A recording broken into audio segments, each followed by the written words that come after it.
हाँ जी, welcome back to Excel Academy go live classes. आप सभी का एक बार फिर से स्वागत है हमारे इस यूट्यूब चैनल पर। तो गाइस, जैसे कि हम काफ़ी टाइम से अब आपको इम्पोर्टेंट वीडियोस और लेक्चर्स प्रोवाइड कर रहे हैं, ऐसे ही आपको आगे भी हमारे इम्पोर्टेंट वीडियोस और लेक्चर्स ज़रूर मिलते रहेंगे। आपको करना क्या है, केवल हमारे चैनल को सब्सक्राइब कर लेना है। जितने भी नए व्यूवर्स हैं, यदि आप किसी कॉम्पिटेटिव एग्जाम्स की प्रिपरेशन कर रहे हैं तो प्लीज़ आप हमारे पिछले वीडियो लेक्चर्स को ज़रूर देखिए, उसके बाद ही इस चैनल को सब्सक्राइब करिए। कोई भी ऐसा फोर्स नहीं है कि आप सब्सक्राइब करें, केवल ये आपसे रिक्वेस्ट है। तो प्लीज़ आप इस चैनल को ज़रूर सब्सक्राइब करेंगे, ये मुझे उम्मीद है।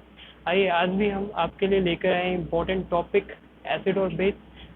ये टॉपिक केमिस्ट्री से रिलेटेड है और केमिस्ट्री के सब्जेक्ट काफ़ी ज़्यादा एक ऐसा सब्जेक्ट है जो कई बार एग्जाम्स में पूछ लिए जाते हैं। इसलिए आज हम इस टॉपिक को अच्छे से पढ़ने वाले हैं और साथ ही हम समझेंगे केमिस्ट्री के इतिहास को। तो आइए, आज हम इस टॉपिक को पढ़ते हैं, समझते हैं इस टॉपिक को, केमिस्ट्री को आखिर क्या है, रसायन विज्ञान। तो देखिए, जैसे कि हम जानते हैं कि केमिस्ट्री के father of chemistry Antoine Lavoisier को कहा जाता है। एंटोइन लेवोजियर ने ही एक बुक लिखी थी जिसका नाम था एलिमेंट्स ऑफ केमिस्ट्री। तो एंटोइन लेवोजियर ने ही एक बुक लिखी थी जिसका नाम था एलिमेंट ऑफ केमिस्ट्री। जितनी की जो भी चीज़ें मैं स्क्रीन पे लिख रहा हूँ, सारी की सारी ही चीज़ें आपके वीडियो के डिस्क्रिप्शन बॉक्स में अवेलेबल है। तो अगर आपको कहीं से भी कुछ डाउट होता है, आप प्लीज़ वहाँ से उन चीज़ों को ज़रूर पढ़ लीजिए, सारा ही टॉपिक आपको क्लियर रहेगा। तो एंटोइन लेवोजियर ने ही बुक लिखी एलिमेंट ऑफ केमिस्ट्री और इसमें इन्होंने बताया हमें 105 मेन एलिमेंट्स के बारे में। इसके बाद ही हमारे पास दूसरे साइंटिस्ट थे जिनका नाम हम सभी जानते हैं, मैंडलीव। और मैंडलीव ने बनाया पीरियोडिक टेबल और इन 105 एलिमेंट्स को रैंकिंग वाइज रखा और फर्स्ट रैंक पे रखा गया हाइड्रोजन को। जी हाँ, हाइड्रोजन को रखा गया फर्स्ट रैंक पे। अगर हम बात करें हाइड्रोजन की, तो हाइड्रोजन की खोज करी थी हेनरी कैवेंडिश ने। हेनरी कैवेंडिश ने करी हाइड्रोजन की खोज। इसके बाद ही नाम दिया था एंटोइन लेवोजियर ने। जी हाँ, फादर ऑफ हिस्ट्री ने ही नाम दिया था हाइड्रोजन को, हाइड्रोजन, और खोज करी थी हेनरी कैवेंडिश ने। तो अब हम जान चुके हैं कुछ इसके इतिहास के बारे में। अब हम आते हैं अपने टॉपिक यानी कि एसिड और बेस के ऊपर।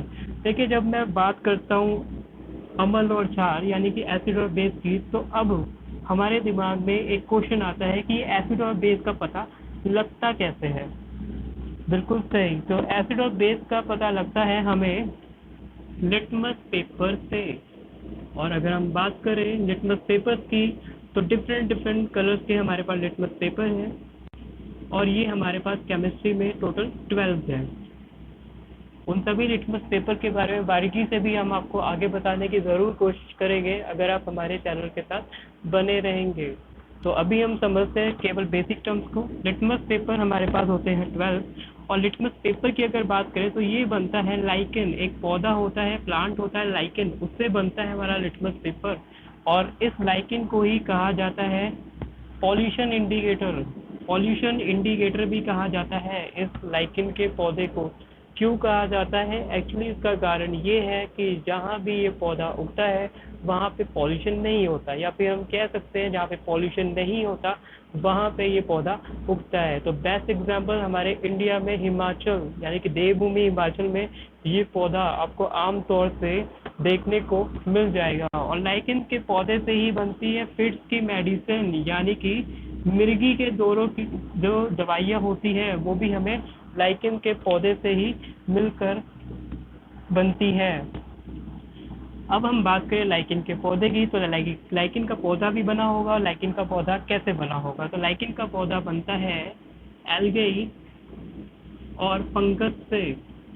आपको ध्यान होगा कि पानी जब काफ़ी दिनों तक रखा रहता है तो एक काई जम जाती है ग्रीन कलर की, उसी को हम बोलते हैं एल्गे।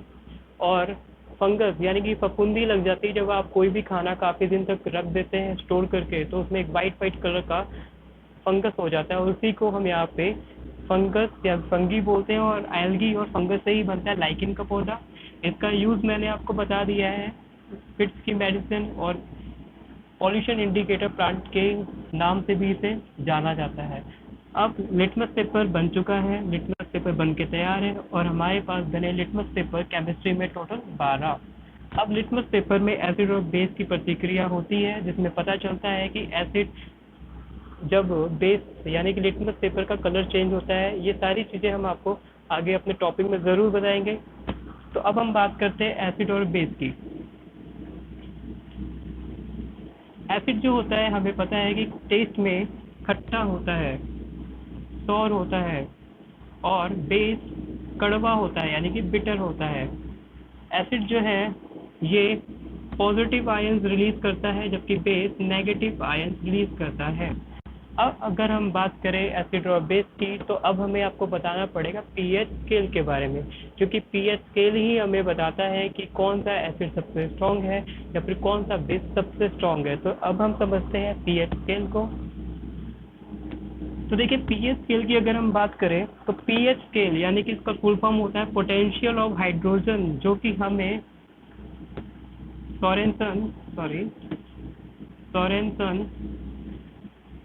पैटर ने बना के दिया था। जी हाँ, हमारे साइंटिस्ट थे सोरेनसन पैटर, उन्होंने ही हमें पीएच स्केल बना कर दिया था। अगर हम पीएच स्केल की बात करें तो पीएच स्केल कुछ ऐसा रहेगा जिसमें 0 से लेके 14 तक की नंबर्स होते हैं और बीच में होता है 7 यानी कि 0 to 7, 7 to 14। 7 पे जो होता है जिसका पीएच 7 होता है वो होता है हमारा डिस्टिल्ड वाटर। हाँ जी, ये वही पानी है जो कि हम कार, बैटरीज और इन्वर्टर्स में यूज़ करते हैं। तो मोस्ट कॉमनली आस्क्ड क्वेश्चन भी है कि शुद्ध जल का प्रयोग कहाँ पे किया जाता है। शुद्ध जल का प्रयोग हमें होता है कार की बैटरी या फिर इन्वर्टर्स में। अब देखिए यहाँ पे ये जो साइड होती है वो होती है एसिड साइड, जबकि ये साइड होती है बेस, अम्ल और क्षार। अगर हम 0 की बात करें तो 0 पे जो भी तत्व आएगा वो सबसे स्ट्रॉन्ग एसिड माना जाएगा और यहाँ पे जो भी आएगा वो सबसे स्ट्रॉन्ग बेस माना जाएगा। अगर हम बात करें 0 की तो हम यहाँ पे लेते हैं HCl को, क्योंकि HCl हाइड्रोक्लोरिक एसिड ये सबसे ही स्ट्रॉन्ग एसिड है। जबकि अगर हम बात करें स्ट्रॉन्ग बेस की तो ये हमारा होता है NaOH, सोडियम हाइड्रो ऑक्साइड सबसे स्ट्रॉन्ग बेस होता है। अब यहीं से हम आपको लिखवाते हैं कुछ स्ट्रॉन्ग बेस और कुछ स्ट्रॉन्ग एसिड। उम्मीद है कि आप पीएच स्केल समझ चुके होंगे।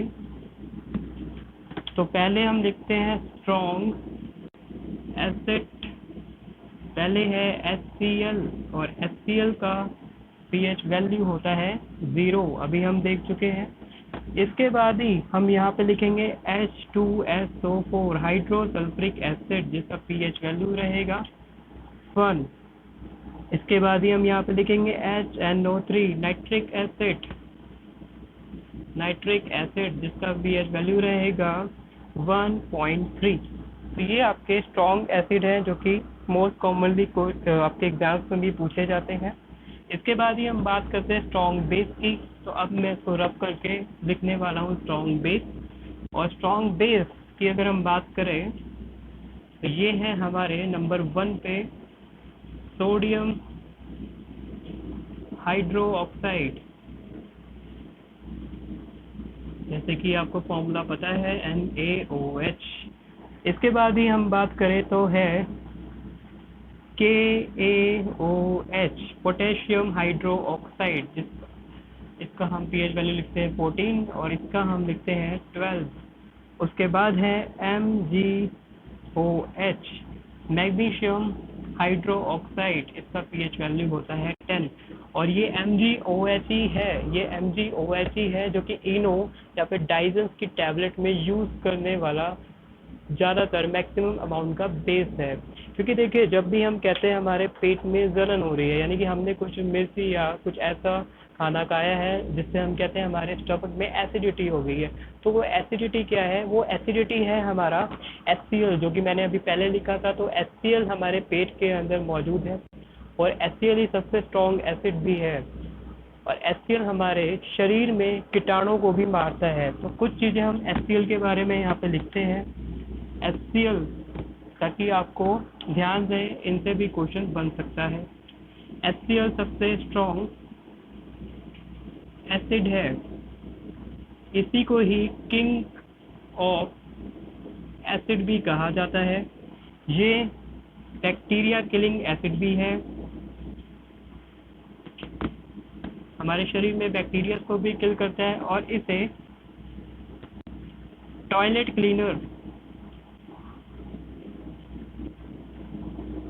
क्लीनर एसिड भी कहा जाता है। जी हाँ, ये काफ़ी स्ट्रॉन्ग एसिड होता है। ये वॉशरूम या टॉयलेट्स वगैरह क्लीन करने में भी मदद करता है। तो HCl को अब आप देख सकते हैं कितना ही स्ट्रॉन्ग एसिड है और ये हमारे स्टमक में भी अवेलेबल है। तो आई होप कि आपको ये एसिड और बेस के बारे में काफ़ी चीज़ें क्लियर हुई होंगी। अब देखिए, हम बात करें चाय की, तो चाय में भी एसिड होता है और चाय में टैनिन एसिड पाया जाता है। जबकि अगर हम बात करें कॉफ़ी की, तो इसमें हमारे पास जो एसिड होता है वो होता है QUANINE,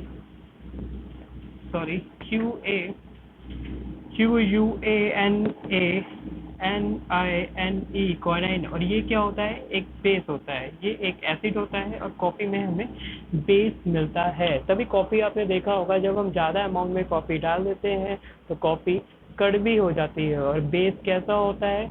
कड़वा होता है।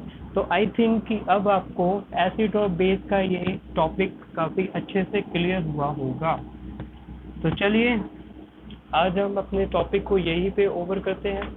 उम्मीद है कि आपको वीडियो लेक्चर अच्छा लगा होगा। तो जितने भी नए व्यूवर्स हैं, प्लीज़ आप चैनल को सब्सक्राइब कर लीजिए ताकि हम आपके पास इम्पोर्टेंट वीडियो लेक्चर डिलीवर करते रहें। So thank you for attending this session. Keep watching Go Live Classes Excel Academy. Have a nice day.